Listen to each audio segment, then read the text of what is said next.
Hi, everybody. Welcome to our weekly Lake Erie Regional Grape Program podcast. I'm Jennifer Phillips-Russo, Viticulture Extension Specialist, and I'm here with Kevin Martin, our Business Management Specialist. So we had our coffee pot meeting today, and we had a really impromptu special guest of Dr. Terry Bates, who talked a little bit about water stress.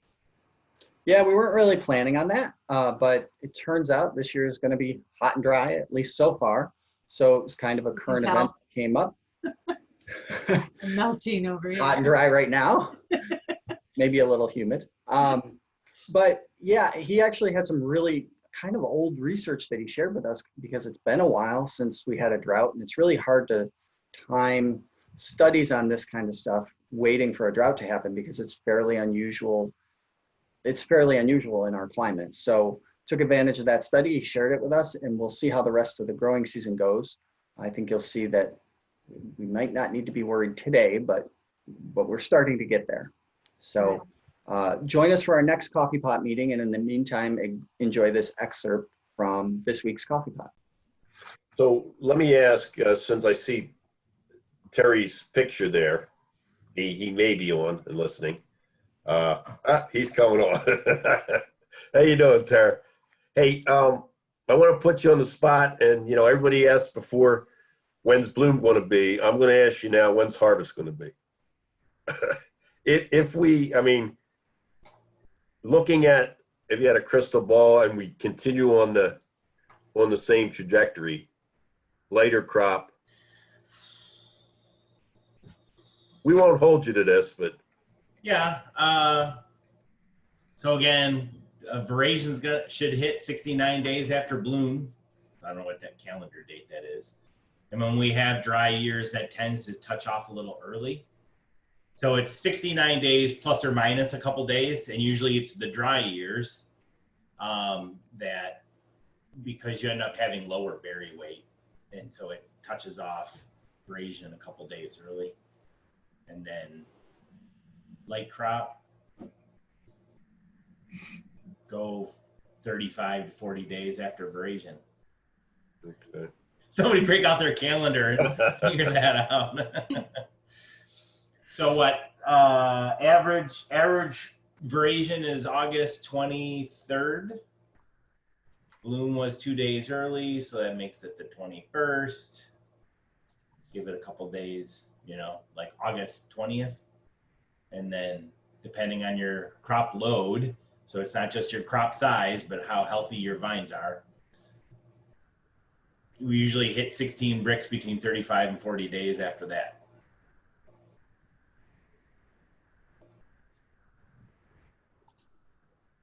Now, have you seen, or are you hearing, or you or Jen, any stress yet, drought stress? Yeah. Okay.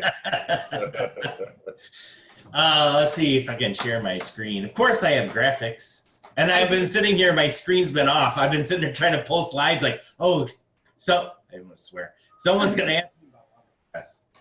I did make you a co-host, Terry, so you can share sign. Okay, thanks. Let me see if I can share here. So bloom plus 60 is August 13th. No, 70, 69 days. It's going to put us at the end of 70 days is August 23rd. Right. So go a couple days earlier than that. Yeah. If it stays dry. Right. Let's see. Can you see that screen? Yes. All righty. So this is some pretty old data. So going way back to like 1998, 1999, we had some really dry years. I think 2000 was a wet year. And so we were we're going around looking at some of these, what's the effect of water stress on Concord vines. And at that time, Alan Laxa was doing some work on irrigation. And so, essentially what's going on is you have stomates and mostly on the underside of the leaves. So if you looked at a leaf under a microscope, there's little pores underneath the leaf, and there's these guard cells that control how open the pores are in the leaves. And it's all about photosynthesis. So carbon fixation from the air. So you're, through photosynthesis, you're bringing carbon in, you're creating sugars within the plant, which then, drive the growth and energy in the plant and sugar up your fruit and everything else. The trade-off on that is that to do that, you have to give up water. And the vine, when things are well watered and we have good sunlight and the temperature is right and photosynthesis is cranking out, those pores, those stomates or stomata are wide open, and you're fixing as much carbon as you possibly can, but you're giving up a lot of water. So, and Concord grapevines with these big leaves, and if the stomates are all wide open, we're losing a lot of water every day. So in an effort to not just collapse under water stress situations, the vine controls the opening of those pores by relaxing the guard cells and closing those pores. And there's physiological mechanisms going on there. There's hormones coming up from the roots. So as the soil dries down, abscisic acid in the roots signals up to the leaves saying, hey, we're under water stress. You better relax those guard cells. And there's actually a whole science behind how those guard cells relax and the signals that are going on molecularly within the plant. There's even, I took a course once, it was called signal transduction sequences in plants. And there's all this stuff going on, but it's really just a real neat way that the plants figure out the soil's drying down, the roots are sensing that, they send up a signal to the leaves, which tells them to relax the guard cells, close the stomates, and don't lose so much water. And that's just, it's a survival mechanism to say, whoo, it's too dry, I don't want to collapse. And so when you see flagging leaves on a hot day in the afternoon, that's, it's telling you that your stomates are closed. It's also a way that the leaves cool themselves is to transpire water. So another really good way to get an idea if you are having a reduction in photosynthesis because your stomates are closing is to feel the leaves. If you walk up to a leaf and you touch it and it's warm, it's not cooling itself anymore, and it's probably doing less photosynthesis. So again, the trade-off is when things are well watered, things are open, great. And when it's trying to conserve water, you're also reducing photosynthesis. So in California, they do a thing called regulated deficit irrigation. We don't have that kind of control. The idea is we're going to give the vines just enough water to keep them where we want. The vine dries down. The first thing that happens is you reduce shoot growth. So that's another thing you might want to see in your vineyards is if your shoots are, if it looks like those shoot tips aren't growing anymore. So the first thing is you reduce shoot growth. And in California, they like that because they can control canopy size. The next thing that happens is you have a reduction in berry weight. And again, the wine guys really like that because it concentrates flavors and everything. The third thing that happens is you get a significant reduction in photosynthesis, which nobody wants, right? You want the engine to kind of keep going on your vines. So in regulated deficit irrigation, you try to reduce canopy size and berry weight, but you want to keep enough water to the plant to keep photosynthesis going. We don't really have that kind of control here because of our climate, and we don't irrigate and all that stuff. But there are factors that affect how that works. So on a day like today, so this is what the photosynthesis looks like. Early in the morning, the vines have had the evening to recover, and your canopy's pumped up. And as the sun rises, it starts to do a lot of photosynthesis, and then as it again, you're getting that draw of water so that the soil around the roots starts to dry out. You get the signal in there to shut things down. And you get a reduction in photosynthesis during the day. So about midday, you're at the low point. And then by the end of the day, when the sun starts to drop in the sky, the vine can kind of catch up with its water demand, and photosynthesis will come back up. So own-rooted Concord, not irrigated, tends to be the one that runs out of water and the photosynthesis drops. If we irrigate Concord, it won't be as bad, but it's tough for us to get enough water back to the vines on a hot day like today, even if we're irrigating, to get the photosynthesis all the way up. If you compare that with 3309, which is a deeper rooted root system, and it can tap into some water, photosynthesis will stay high. And there's other reasons why or why not to use rootstocks. Yes. In this study that you did you happen to, I'm sure you tracked bricks and everything. I'm just curious as to if the 3309 ripened earlier and you could harvest it faster and during these conditions. Hey, good question. So, okay, so let's compare own-rooted and 3309 vines in a dry year and a wet year. So here's the big thing with, so Nelson Chalice used to say, and this is from the West Tier information, that Concord on 3309 rootstock was superior or better in a dry year, and it was worse in a wet year. So you're kind of playing this game with, well, what do we have? Do we have more wet years or more dry years?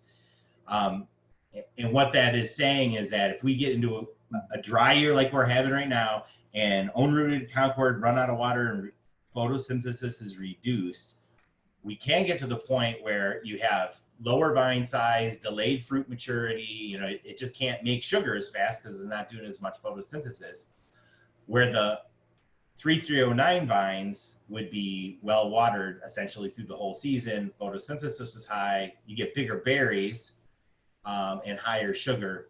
So in that case, you're actually getting more sugar per berry because of more photosynthesis going on with 3309 because they stay well watered. In a wet year, you get both own-rooted and 3309 are well watered through the whole season. It's that 3309 actually gets too much water. So photosynthesis ends up being equal, but the 3309 vines have bigger berries. So although the sugar per berry ends up being the same, because we measure bricks is a concentration thing. The bigger the berry, even if it has the same amount of sugar, it registers as lower bricks. So that's why it makes it, it's kind of like there's nothing wrong with 3309 in a wet year other than it's got big berries. And if you could, if you were being paid just on sugar, like grams of sugar instead of sugar concentration, you wouldn't see any difference. But because we get paid on sugar concentration, you may be talking about the difference between 16 bricks and 15 bricks, and 15 bricks isn't cutting it at the processing plant. Right. Does that make sense? Yes, thank you. Now, Tara, how long does it take the vines to say kick back if we stayed in this, couple more weeks and really started to get, if we got a good rain, how long would it take them to kick back? I know there's a point of no return, but. Yeah, so that's a good question. And I don't think we have a real clear understanding of the answer. So a way to measure this is through midday stem potential. So there's a couple things we do. We measure percent soil moisture, and that kind of gives us an indication. We can measure gas exchange in the leaves, so photosynthetic rate. Probably one of the most common ways to measure vine water stress is what we call midday stem potential, which is what's on this chart. And so you can think about it this way. So if the leaf is like a sponge, if you take a sponge out of your sink and you saturate it with water and you go to squeeze it to see how much water comes out, you don't have to squeeze that sponge very hard and the water starts dripping out. If that sponge is dry and you want to get water to come out of it, you got to squeeze it really hard to get any water to come out.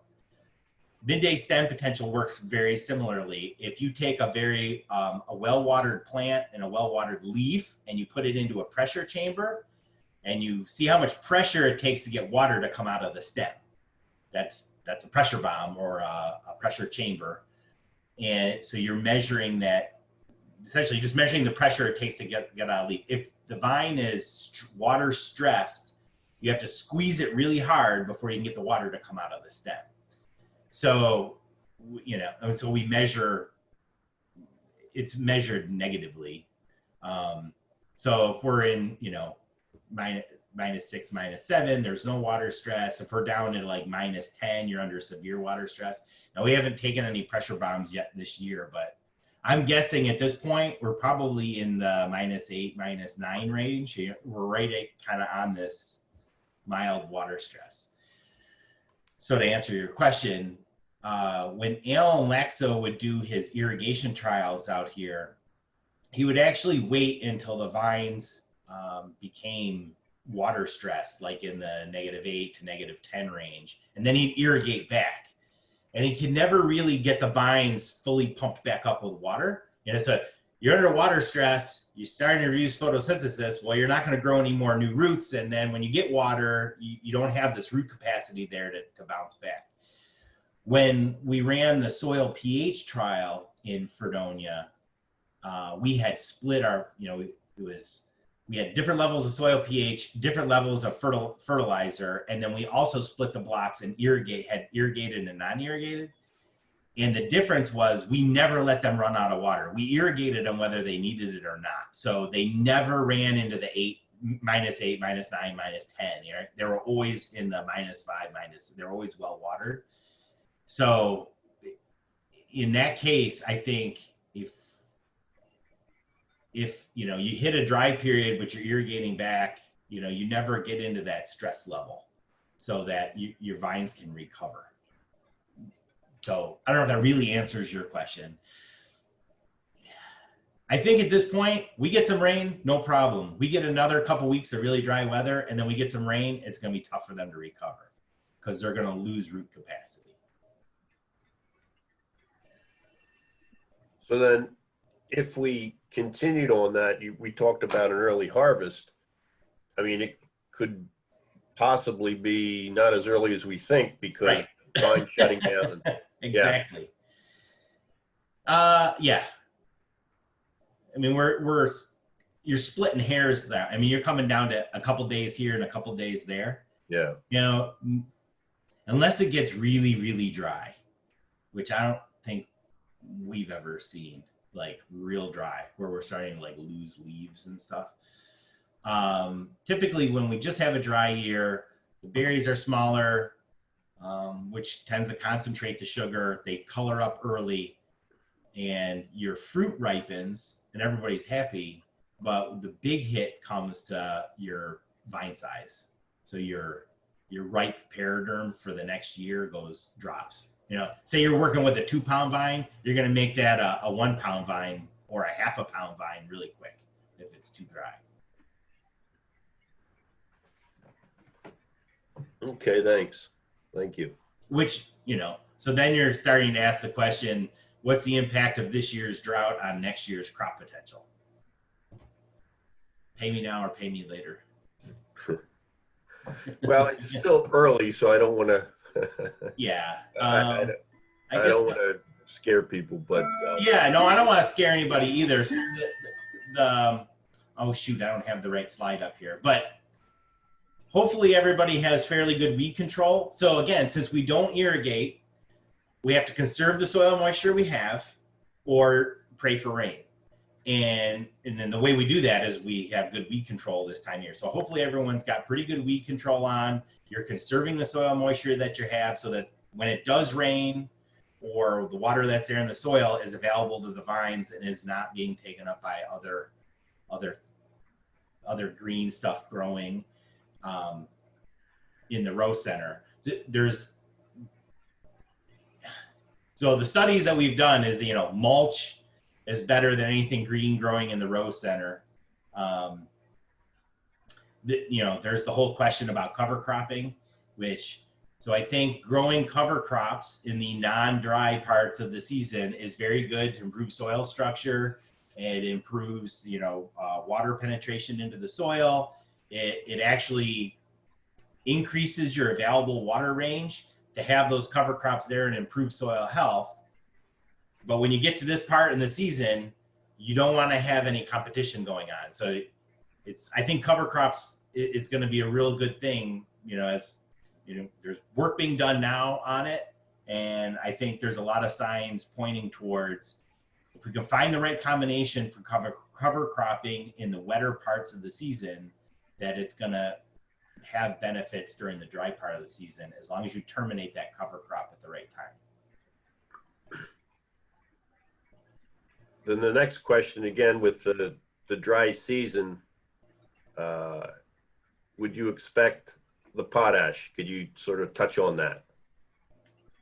Potash problem. Yeah.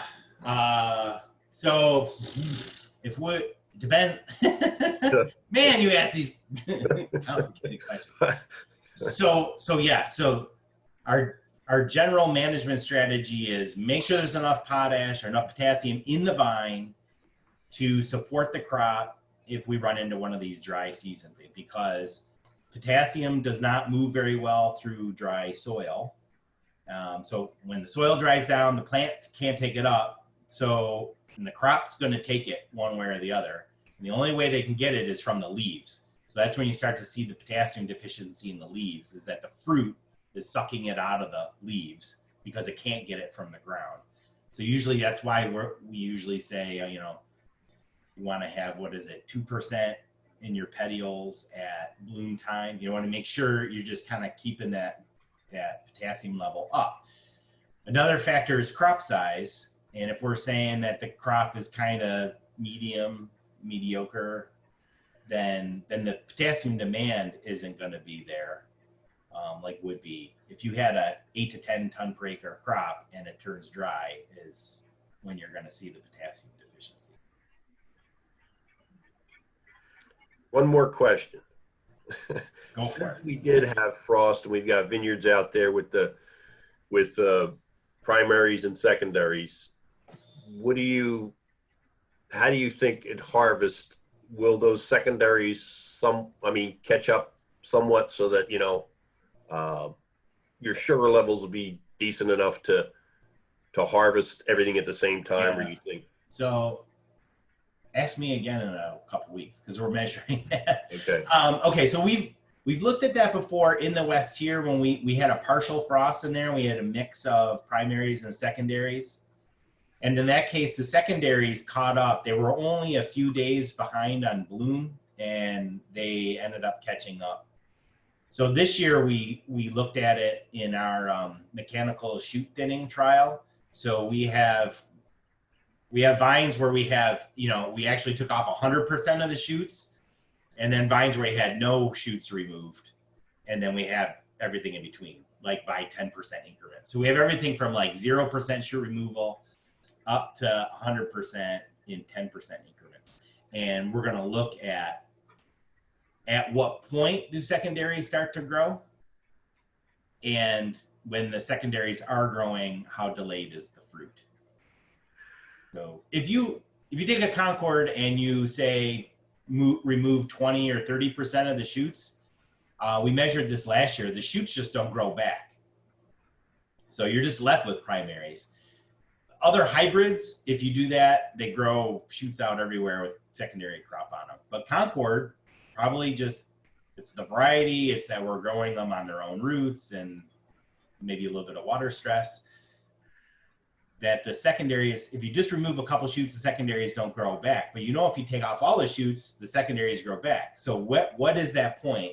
Is it at 50% shoot removal, 60%, 70%? At what point will it start growing secondaries and have a secondary crop? And so we'll be measuring that. Ask me again in a couple weeks. We're gonna tear some vines apart, and we're gonna figure that one out. Hey, Jen, write that down so that I can. Thanks, Tara. Yeah. If you have any questions or comments, please feel free to reach out via email or cell phone number. They can be found on our website at lergp.com, or we're going to have this also uploaded to YouTube. Stay safe out there, everybody.